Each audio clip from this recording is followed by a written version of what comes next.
Praise the Lord. நீதிமொழிகள் 21ஆம் அதிகாரம். ராஜாவின் இருதயம் கர்த்தரின் கையில் நீர்க்கால்களைப் போல் இருக்கிறது. அதை தமது சித்தத்தின்படி அவர் திருப்புகிறார். மனுஷனுடைய வழியெல்லாம் அவன் பார்வைக்கு செம்மையாக தோன்றும். கர்த்தரோ இருதயங்களை நிறுத்து பார்க்கிறார்.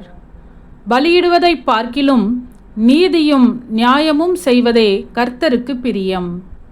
மேட்டிமையான பார்வையும் அகந்தையான மனமுமுள்ள துன்மார்க்கர் போடும் வெளிச்சம் பாவமே. ஜாக்கிரதை உள்ளவனுடைய நினைவுகள் செல்வத்துக்கும் பதறுகிறவனுடைய நினைவுகள் தரித்திரத்துக்கும் ஏதுவாகும்.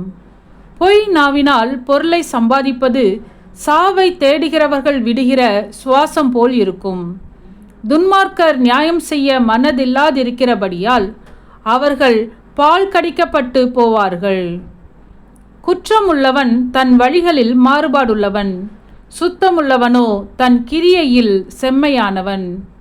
சண்டைக்காரியோடே ஒரு பெரிய வீட்டில் குடியிருப்பதை பார்க்கிலும் வீட்டின் மேல் ஒரு மூலையில் தங்கியிருப்பதே நலம். துன்மார்க்கனுடைய மனம் பொல்லாப்பை செய்ய விரும்பும். அவன் கண்களில் அவன் அயலானுக்கு இரக்கம் கிடையாது. பரியாசக்காரனை தண்டிக்கும்போது பேதை ஞானமடைவான். ஞானவான் போதிக்கப்படும்போது அறிவடைவான். நீதிபரர் துன்மார்க்கருடைய வீட்டை கவனித்து பார்க்கிறார். துன்மார்க்கரை தீங்கில் கவிழ்த்து போடுவார். ஏழையின் கூக்குரலுக்கு தன் செவியை அடைத்து கொள்கிறவன் தானும் சத்தமிட்டு கூப்பிடும்போது கேட்கப்பட மாட்டான். அந்தரங்கமாய் கொடுக்கப்பட்ட வெகுமதி கோபத்தை தணிக்கும். மடியில் உள்ள பரிதானம் குரோதத்தை ஆற்றும். நியாயந்தீர்ப்பது நீதிமானுக்கு சந்தோஷமும் அக்கிரமக்காரருக்கோ அழிவுமாம். விவேகத்தின் வழியை விட்டு தப்பி நடக்கிற மனுஷன் செத்தவர்களின் கூட்டத்தில் தாபரிப்பான். சிற்றின்ப பிரியன் தரித்திரனாவான். மதுபானத்தையும் எண்ணெயையும் விரும்புகிறவன் ஐஸ்வர்யவான் ஆவதில்லை. நீதிவானுக்கு பதிலாக துன்மார்க்கனும் செம்மையானவனுக்கு பதிலாக துரோகியும் மீட்கும் பொருளாவார்கள். சண்டைக்காரியும் கோபக்காரியுமான ஸ்திரீயுடன் குடியிருப்பதை பார்க்கிலும் வனாந்திரத்தில் குடியிருப்பது நலம். வேண்டிய திரவியமும் எண்ணெயும் ஞானவானுடைய வாசஸ்தலத்தில் உண்டு. மூடனோ அதை செலவழித்து போடுகிறான். நீதியையும் தயையையும் பின்பற்றுகிறவன் ஜீவனையும் நீதியையும் மகிமையையும் கண்டடைவான்.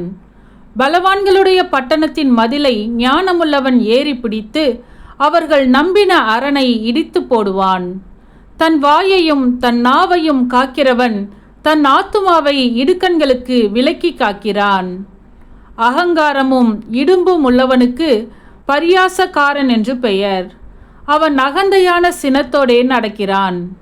சோம்பேறியின் கைகள் வேலை செய்ய சம்மதியாததினால் அவன் ஆசை அவனை கொல்லும். அவன் நாள்தோறும் ஆவலுடன் இச்சிக்கிறான். நீதிமானோ பிசினித்தனம் இல்லாமல் கொடுப்பான். துன்மார்க்கருடைய பலி அருவருப்பானது. அதை துர்ச்சிந்தையோட செலுத்தினாலோ எத்தனை அதிகமாய் அருவருக்கப்படும். பொய் சாட்சிக்காரன் கெட்டுப்போவான். செவி கொடுக்கிறவனோ எப்பொழுதும் பேசத்தக்கவன் ஆவான். துன்மார்க்கன் தன் முகத்தை கடினப்படுத்துகிறான். செம்மையானவனோ தன் வழியை நேர்படுத்துகிறான். கர்த்தருக்கு விரோதமான ஞானமும் இல்லை, புத்தியும் இல்லை, ஆலோசனையும் இல்லை. குதிரை யுத்த நாளுக்கு ஆயத்தமாக்கப்படும். ஜெயமோ கர்த்தரால் வரும். ஆமேன். சத்தியத்தையும் அறிவீர்கள், சத்தியம் உங்களை விடுதலையாக்கும்.